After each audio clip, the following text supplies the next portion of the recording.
자, 수요일 여러분 강의 지금 끝나고 제가 바로 같은 자리에 앉아가지고 지금 찍고 있습니다. 그 지난번 동영상에서 안나 까레니나 얘기를 이제 했었는데 일부 그 주로 연애 소설로 우리가 이제 읽는 그 일부 연애 소설로 손색이 없습니다. 그거 이제 얘기를 해드리고 위대한 순간 얘기를 하고 이제 끝을 냈는데요. 위대한 순간, 사랑의 탄생이 위대한 순간이다. 그 다음에 이제 연애를 합니다. 연애를 하고 이제 둘이 동침하고 임신을 하게 됩니다. 근데 이제 19세기 소설이라서 그 부분에 대한 이제 묘사가 거시기하게 이제 나오지는 않는데 이런 것에 대해서 오죽하면은 19세기 소설은 아이 하나도 제대로 못 낳는다고 너무 이제 그 부분을 이렇게 싹 덮고 가서 근데 이제 뭐 충분히 짐작이 되는 거고요. 두 번째 이제 위대한 순간이 경마장 장면이고 이제 세 번째가 그 출산 장면인데 경마장 장면 얘기를 제가 조금 더 하겠습니다. 이게 이제 날씨가 굉장히 좋은 날이었던 걸로 기억이 되네요. 영화 같은 거를 봐서 머릿속에 새겨져 있는 이미지이기도 하고요. 그 다음에 이제 그 까레닌 부부가 워낙에 이제 상류사회 일원이기 때문에 그 사실 그런 경마장에 아무나 들어갈 수 있을 것 같지 않잖아요, 여러분. 황제부터 와가지고 있고 뭐 온갖 귀족들이 다 와가지고 있습니다. 페테르부르크 사교계가 총동원되어 있고 그럼 그들만 오나? 밑에 딸려있는 하인이나 몸종들도 다 와가지고 있을 거 아니에요. 그래서 이제 요즘 같은 이런 코로나 시국에는 도저히 이제 불가능한 그런 모임이라고 할 수 있는데 여하튼 이제 그런 상황에서 브론스키는 말을 되게 좋아합니다. 좀 이따 얘기하겠지만 브론스키가 경마에 이제 참여를 합니다. 푸르푸르예요, 말 이름이. 달리다가 엎어지는 거예요. 근데 이제 그 순간에 안나가 버럭 일어나가지고 이제 너무나도 격한 이제 반응을 보이게 되고 기왕지사 사람들이 다 알고 있었지만 제 둘이가 얼레꼴레리 그런 사이야. 이제 이거를 다들 알고 있었지만 만천하에 공개적으로 폭로하는 순간이 됩니다. 그래서 까레닌이 제가 이게 이제 여러분 강의실에서 하는 수업이면 출석을 체크를 할 겸 하나씩 불러서 그 다음에 이제 사전에 미리 조금 읽어오라고 준비를 시키기도 하지만 여러분이 만약에 까레닌이라면 어떻게 하시겠느냐 이제 한번 물어보는데요. 주로 이제 남학생한테 여쭤봤던 것 같네요. 이제 어떻게 하겠냐 이제 많이 물어봤는데 되게 이제 난감한 순간 중에 하나인데 네, 조금 이제 고학번 중에 한 남학생이 굉장히 점잖게 앉아있는 그런 학생이었는데 자기라도 이렇게 했을 것 같다고 이 순간에 취할 수 있는 가장 합리적인 행동이 이거 말고 뭐가 있겠냐라고 이제 말을 하는데 저도 굉장히 공감이 되는 부분이고요. 그 다음에 이제 그 안나 까레니나를 그 까레닌의 입장에서 읽자면은 이것도 너무나도 잘 쓴 부분이고 리얼리티가 이제 넘치는 부분인 거죠. 그리고 보편성이 보편타당한 그런 부분이 많은데 이제 지금은 다 중년이지만은 그 사법고시 합격한 내 친구들 대부분이 다 까레닌처럼 살고 있다고. 그렇고 이제 이런 상황에서 보일 수 있는 반응도 그거밖에 안 되는 거죠. 공적인 이제 말하자면 까레닌입니다. 근데 아내가 이렇게 공개적인 장소에서 이렇게 추태를 부렸다. 자, 그만 집에 갑시다. 하고 이제 손을 내밉니다. 아우 싫어요 어쩌고 저쩌고 막 이렇게 그래서 이제 안나는 거의 무슨 사고치는 딸내미 같이 이런 중고생 이제 딸내미 같이 아 싫어요 어쩌고 저쩌고 막 이렇게 앙칼진 목소리로 이제 이러니까 까레닌이 한 번 또 점잖게 자 집으로 갑시다 이렇게 이제 손을 내미는 거죠.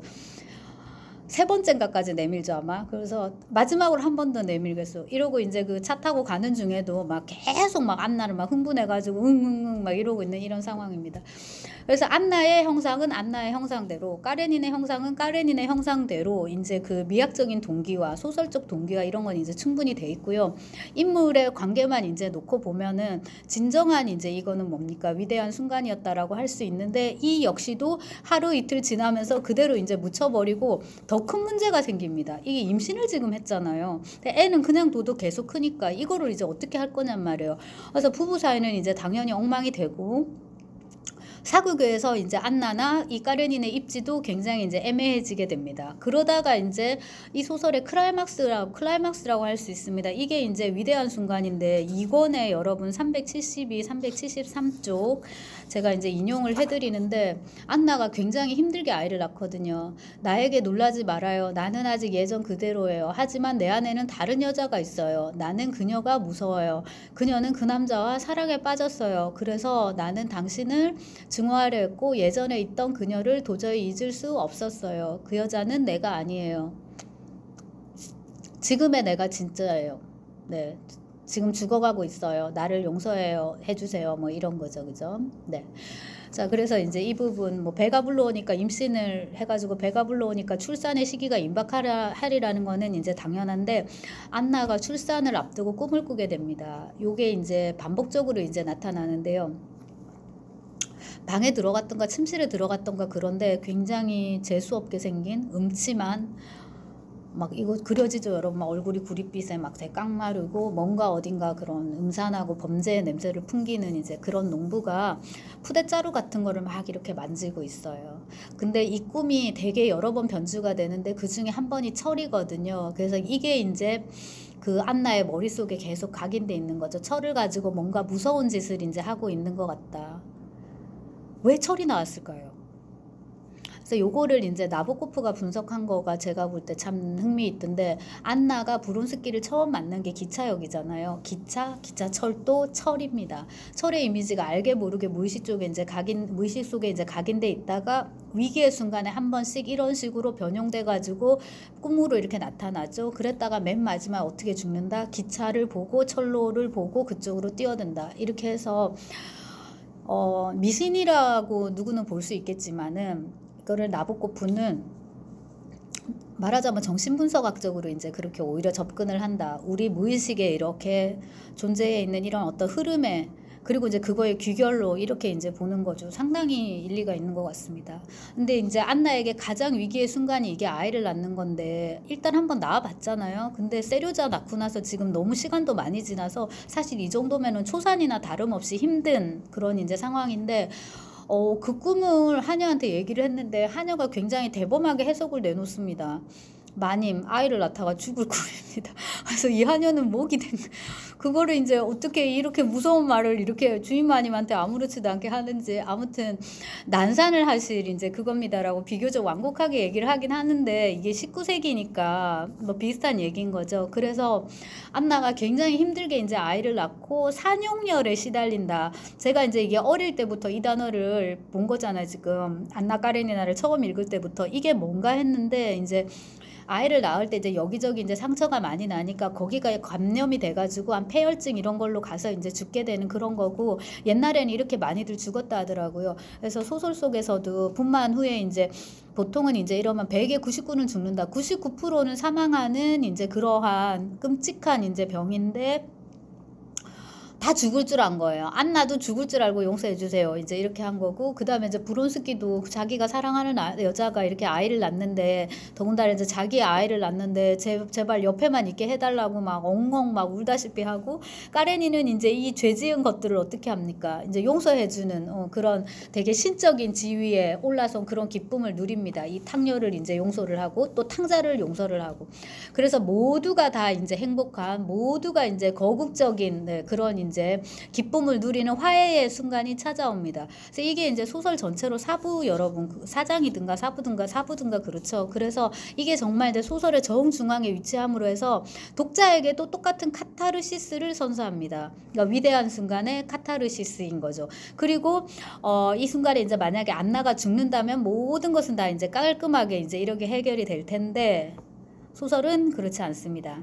안나에게는 진정한 회개의 순간을, 까레닌에게는 거국적인 용서와 포용의 순간을, 그 다음에 브론스키는에게는 무한한 감사와 동시에 참담한 굴욕의 순간을 안겨준 이 위대한 카타르시스의 순간이 안나가 살아남으로 해서 그냥 폭삭, 죽었어야 됐는데 죽지 않고 안나는 살아났고, 까레니는 어머나 어쩌면 좋아, 죽을 줄 알고 용서했는데 저것이 살아났네. 이래서 이제 그 다음에 안나의 방종함을 견뎌야 되는, 이제 그 다음에 자기 집에서 지금 남의 남자의 애를 키우는 거잖아요. 그거도 이제 까레닌한테는 썩 유쾌한 그런 상태가 아니었을 것 같고, 또 안나는 안내대로 뭡니까? 자기가 그 결정적인 순간에 남편에게 용서를 빌었었고, 그 죽어간다 생각했을 때, 출산할 때 안나가 이제 전보를 빨리 띄우죠. 지금 제가 위독하니까 지금 뭐 하니까 빨리 와주시기 이제 바란다고. 그때만 해도 정말 이제 자기가 죽는 줄 알고 진심으로 또 자기가 잘못했다 생각했을 거고 이제 용서를 빌었는데,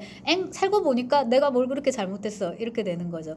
그 다음에 이제 그 남편한테 그 용서를 빌었고 저 사람의 용서를 받았다는 사실이 안나에겐 또 되게 굴욕적으로 다가오는 거예요. 그러니까 이제 또 뻗치게 되는 거고, 이제 투덜투덜하게 하게 되고 해결책이라고는 뭐밖에 없다? 이혼밖에 없다. 그래서 이제 스치바가 오빠가 와가지고 야, 너 이제 결혼한 거는 과거지사고 브론스키와의 관계가 이렇게 된 것도 이미 지난 일인데 좀 잘 따져보자. 어떻게 하는 게 제일 현명하겠니? 이렇게 이제 단도직입적으로 이제 질문을 던집니다. 너 까레닌하고 살고 싶어? 브론스키하고 살고 싶어? 이렇게 여기서 이제 그 스치바의 생활 감각이 이제 두드러지게 되는데 그렇게 이제 하라고 하지만은 이게 답이 이게 잘 나오지 않습니다. 그러니까 이론적으로는 이혼이 답인데 실제적으로 이제 이게 잘 성사되지 않으니까 안나가 아, 왜 난 차라리 그때 죽지 않았을까 하는 이제 회한의 한마디 이제 이렇게 절규만 거듭을 하다가 이 변호사를 찾아가야 되는데요. 그죠, 여러분? 그래서 이제 그 이혼 상담을 하고 재산을 어떻게 받을지, 그 다음에 상간녀 입장에서는 물론 할 말이 없어야 이제 정상인데, 상간남도 아니고 심지어 상간녀 입장에서는, 왜냐하면 이제 결혼을, 혼인을 파탄으로 몰고 간 이제 책임이 있기 때문에 유책인 거죠. 그 유책자이기 때문에 할 말이 없지만, 그럼에도 불구하고 최대한 이제 덜 뺏기기 위해서 변호사를 찾아가서 상담을 하고 이래야 되는데, 안나 까레니나가 그런 캐릭터로 창조되지 않았습니다. 제가 수업 시간에도 강조를 했지만 톨스토이는 여자가 생각하는 걸 별로 좋아하지 않기 때문에 여자가 생각을 하더라도 그거는 이제 남성, 이 경우 이제 아버지나 애인이나 아니면 뭡니까 이제 애인이라기보다는 약혼자죠. 그 당시에 모롤러는 약혼자나 남편이나 아들이나 그거에 이제 얹혀져가지고 생각의 흐름을 타는 걸로 이렇게 가야지 뭔가 독자적으로 생각하고 그거를 전개하면 이제 안 되기 때문에 여기서 잠시 멈춤, 판단 중지하고 브론스키랑 같이 외국으로 떠나버립니다. 자, 요 대목 현실 속으로 들어가서 문제를 직접적으로 해결하고 그 갈등을 어떻게 이렇게 해소하고 더 나아가기보다는 이렇게 이제 현실 도피, 문제로부터 아주 떠나버리는 여기서 또 참 이제 소설이 골로 가게 되는데 한편으로는 이것도 그 19세기의 어떤 리얼리티의 단면이라고 볼 수도 있을 것 같아요. 여성이 뭔가를 주체적으로 한다라는 것이 상당히 이제 어려운 네. 그래서 이제 그 점에서 이제 사회성이 들어가서 또 사회 소설의 측면이 강한 거고요. 소설 전체를 놓고 보면은 안나가 죽어야 되는데 뭡니까? 살았기 때문에 안나의 시간은 계속 전개가 됩니다.